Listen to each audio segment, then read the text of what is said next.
Hola, mi nombre es Pluma Blanca. Sí, os habréis fijado, es por la pluma blanca que llevo en el pelo. Los indios no tenemos un apellido que indique a la familia a la que pertenecemos, pero tenemos un apodo llamativo para ser fácilmente identificados. Tenemos nombres de 3 tipos. Hay un nombre de nacimiento, que indica el orden en el que hemos nacido en la familia. Está el apodo, que recoge algún hecho gracioso o característica singular de la persona. Y tenemos los nombres públicos o de honor que otorga el hombre medicina al niño en una ceremonia pública. Si pasado un tiempo no se hace digno de llevar ese nombre, deja de llamarse así. Si se hace digno, entonces recibe un nombre de hazaña por haber hecho una acción valerosa. Hubo un tiempo en que a un hombre le llamaron temido por el oso. Igual os preguntáis por qué. Pues vamos a contarlo. Resulta que existía una llanura extensa, muy extensa. En medio de la llanura había una montaña semejante a una columna de 400 a 500 pasos de altura. Imaginaros lo que es eso. En sus escarpadas paredes colgaban algunos árboles, muy pocos. Ninguna senda parecía segura para llegar hasta la cumbre. Y allí, en la cumbre, ¿sabéis lo que había? Águilas. Anidaban las águilas. Para nosotros, los indios, este lugar era un templo sagrado.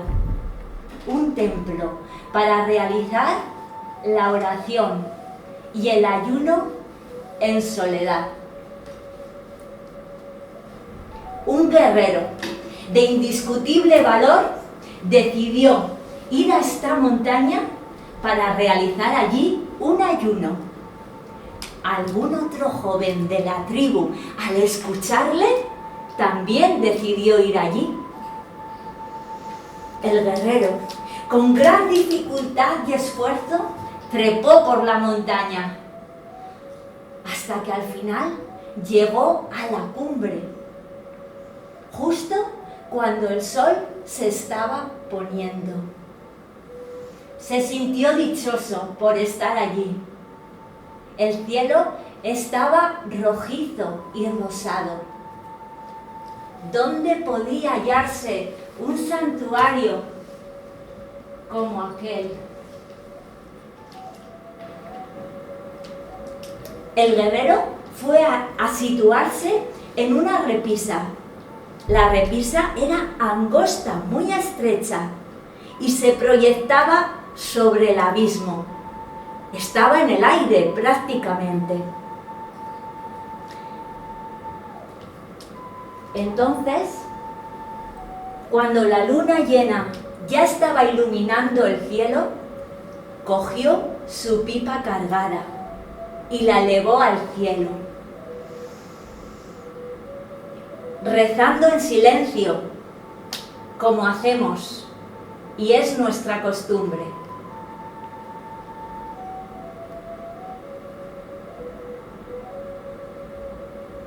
Entonces escuchó un grito: ¡Halahai! ¡Halahai! ¡Un oso grizzly! Se vio obligado a interrumpir su oración y miró en la dirección de donde provenían los gritos. Entonces vio a un joven de la tribu que corría, y lo que parecía un espíritu vengador perseguía al joven. ¡Vete hacia el árbol que está allí! ¡Corre todo lo más deprisa que puedas! ¡Te está encima! El joven fue hacia el árbol, el único que había, pero estaba colgando hacia el abismo. Entonces, sin pensar, se metió en el árbol y desapareció. El oso, que había prolongado su involuntario ayuno por miedo a bajar por la montaña, embistió el árbol, por miedo también a caer hacia el abismo. Entonces el guerrero cogió nuevamente su pipa y la levantó al cielo infinito. Verdaderamente, ahora tenía muchas más razones para rezar.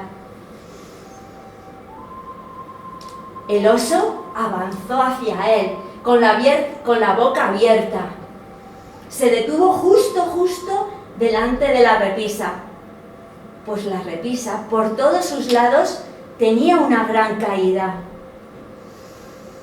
El guerrero lo único que hizo fue acercar al oso la pipa que estaba ofreciendo al Gran Espíritu. A tu espíritu, oh gran oso, ofrezco esta pipa, la misma que estoy ofreciendo a nuestro común Creador. ¿Quieres fumar y me facultas para ser tan valiente y fuerte como tú? Dicho esto, el oso gruñó descortésmente, pero parecía que no avanzaba hacia la repisa. Por otro lado, tampoco parece que se quería ir, con lo cual el camino estaba cortado. Entonces el guerrero cogió su pipa,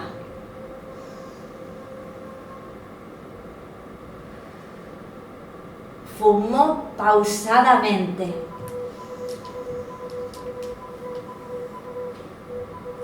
cogió algunas ramitas que había del viejo nido de águilas y hizo una hoguera. Esto alarmó al oso. Entonces el guerrero cogió un tizón de la hoguera y se lo lanzó al oso, de tal manera que el oso, con este nuevo sobresalto sobre sus espaldas, empezó a correr ladera abajo y ya no tuvo ningún problema para hacerlo. El guerrero dejó su postura dignamente y avanzó hacia el cedro inclinado. Miró por el borde y esto le reveló que su joven amigo seguía allí, colgado del árbol, agarrando una rama grande con sus dos manos. Entonces él le ayudó con gran dificultad a ponerse en tierra firme. Y de esta manera se terminó por fin esta rigurosa prueba involuntaria.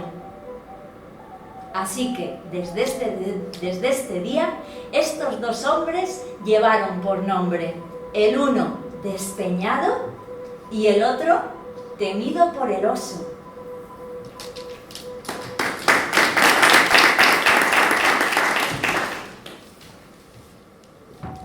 Hola, mi nombre es Pájaro Azul. En invierno solíamos reunirnos alrededor de un buen fuego de leña para escuchar historias. Cada acento y cada gesto tenía un significado. Por eso escuchábamos muy atentamente para no perdernos ningún detalle. Los relatos se transmitían de generación en generación y a menudo eran los hombres y los animales los villanos y los héroes. Y la anécdota que os voy a contar es la historia del águila y la castora. Un día, en el cielo azul, voló como una flecha al águila. Había visto una castora que estaba cortando ramitas y fabricando un dique. Estaba muy concentrada en su tarea. pero aún así se dio cuenta del batir de alas del águila. Entonces se fue a esconder en lo profundo del pozo y el águila llegó y no pudo hacer nada. Malhumorada, se posó encima de un árbol cercano y esperó, pensando, ya volverá. Esperó. Y efectivamente, empezó el agua a moverse suavemente y apareció la cabeza lustrosa de la castora. Esta estaba enfadada y ofendida y dijo: ¿por qué molestas a la madre de una pequeña tribu pacífica y trabajadora? Es que tengo mucho hambre, dijo el águila. Entonces, haz como todos los demás, esfuérzate para encontrar algo para comer. Bueno, esto lo puedes hacer tú. Tú puedes cortar ramas, puedes comer cortezas de árboles, hierbitas debajo de una cabaña de lodo, pero yo no puedo. Yo soy un águila guerrera, yo no soy una vieja. Sí que también eres muy alborotadora. Tendrías que seguir mi ejemplo, porque yo, aparte de construir diques, ahondo los arroyos. Y lo que estoy haciendo no solo me beneficia a mí, sino que muchas otras naciones vienen a beber. En cambio tú, cuando apareces, aterrorizas a los animales más débiles. Tendrías que seguir mi ejemplo y trabajar un poco para encontrar tu comida. Dicho esto, volvió a zambullirse en el agua. El águila estuvo esperando, pero no apareció más la castora. Y aquel día, esta águila se quedó sin comer, porque su orgullo le hizo estar pasiva, sin esperar, sin hacer nada, y desdeñando la laboriosidad de la gente menuda. Por eso se quedó en ayunas aquel día.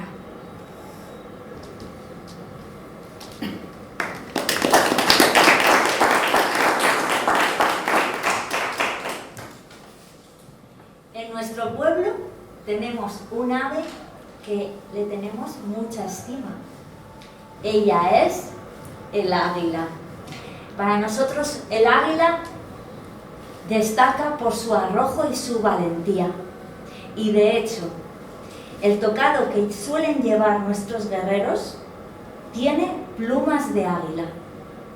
Se conceden plumas de águila por los coups o toques que se hacen sobre el enemigo.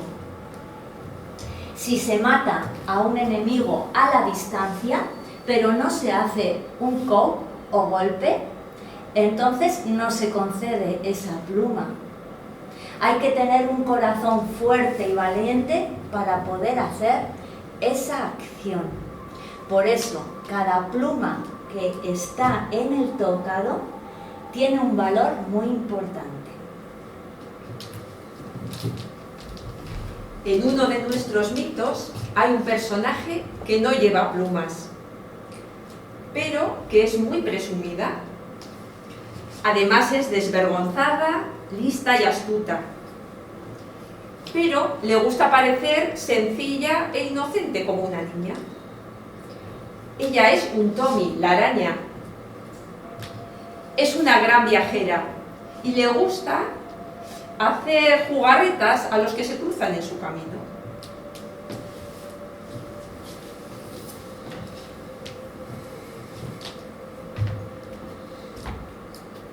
Mi nombre es Día Brumoso, pero sé bien que los niños, cuando creen que no les escucho, me llaman perro viejo. Os contaré ahora una historia de un cómic.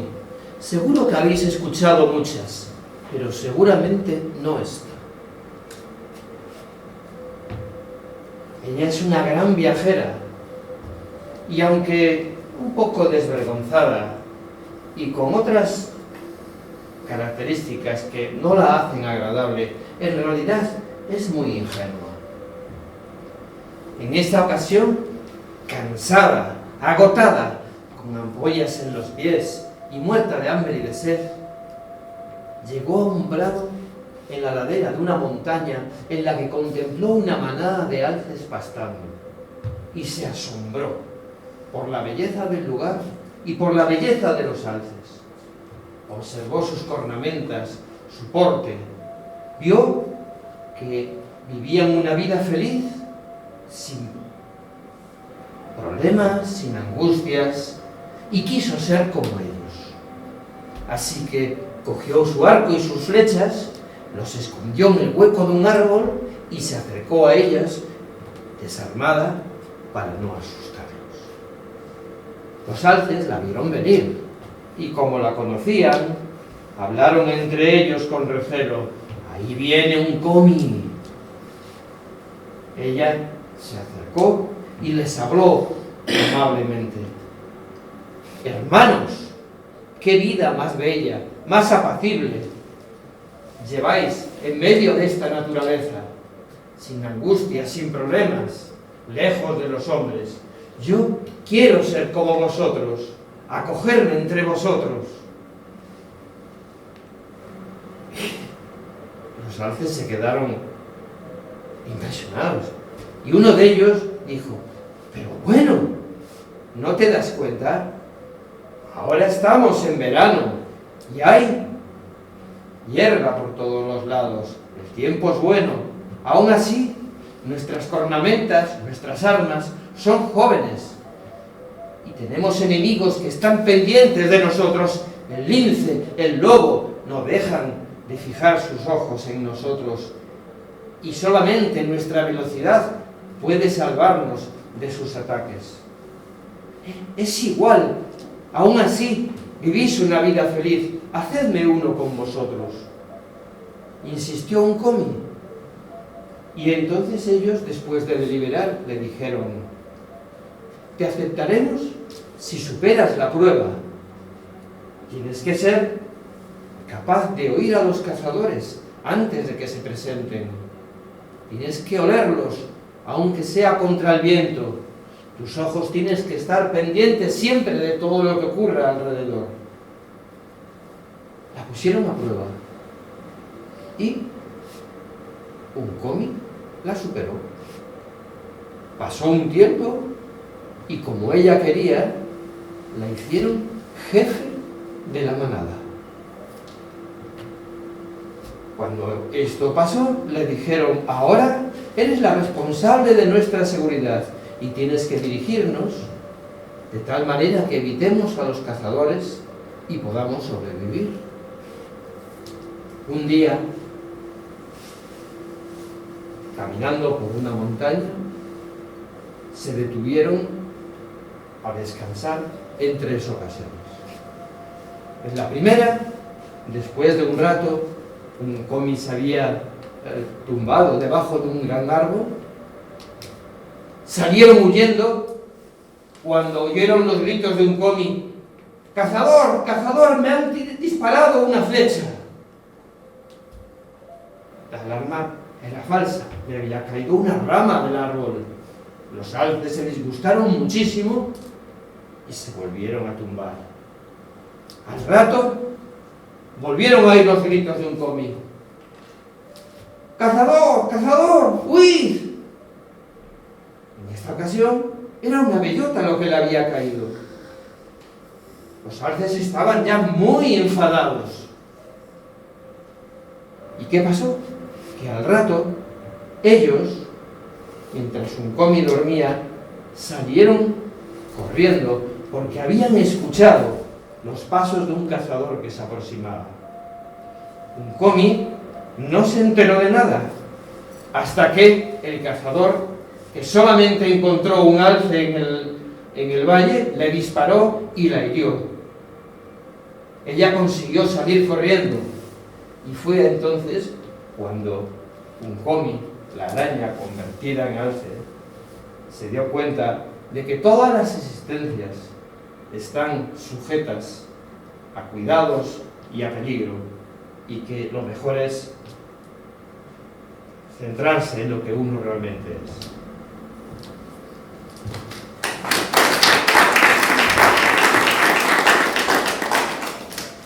En la vida al aire libre siempre teníamos que estar muy preparados. Al niño se le enseñaba a observar. Al salir del tipi se le decía: observa atentamente todo lo que veas. Y cuando regresaba por la noche se le interrogaba durante 1 hora sobre todo lo que había visto. Así que no hay mayor vileza que la ingratitud.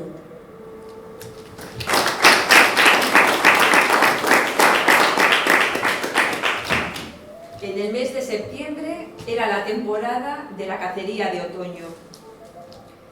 Los tipis se levantaban a lo largo de la orilla del espeso bosque, en el Alto Missouri. Los guerreros partían antes de la salida del sol. Y el primer guerrero que regresaba era anunciado por todo el campamento como un hombre admirable.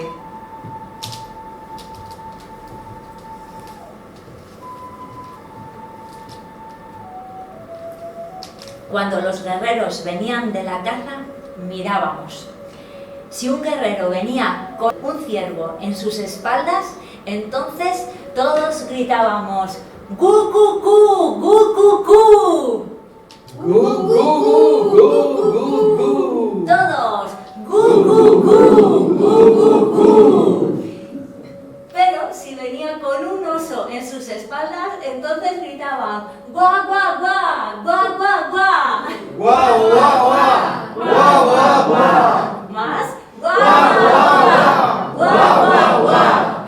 Bueno, pues así, imaginaros, nos poníamos muy contentos en todo el campamento, porque ahora teníamos alimentos para mucho tiempo. Y nosotros cazábamos porque hicimos un tratado, hicimos un pacto con los animales. El gran jefe,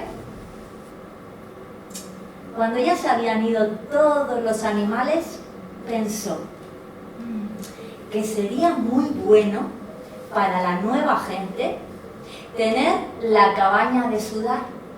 Pero pasaba una cosa: todos los animales ya tenían nombre, nadie podía tener este nuevo nombre. Entonces, la mujer del gran espíritu tomó el nombre de la cabaña de sudar. Ella era un espíritu. Entonces, la gente no la podía ver. La cantaban en sus oraciones, incluso la rezaban. Y ella lo que hizo con la cabaña de sudar es dar a la nueva gente un lugar donde purificarse, un lugar donde aliviar sus penas, donde fortalecerse y curarse.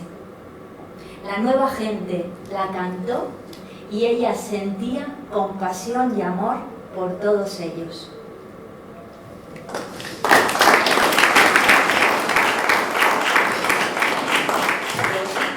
Tenemos un lenguaje de signos para comunicarnos con otras tribus que hablan otro idioma.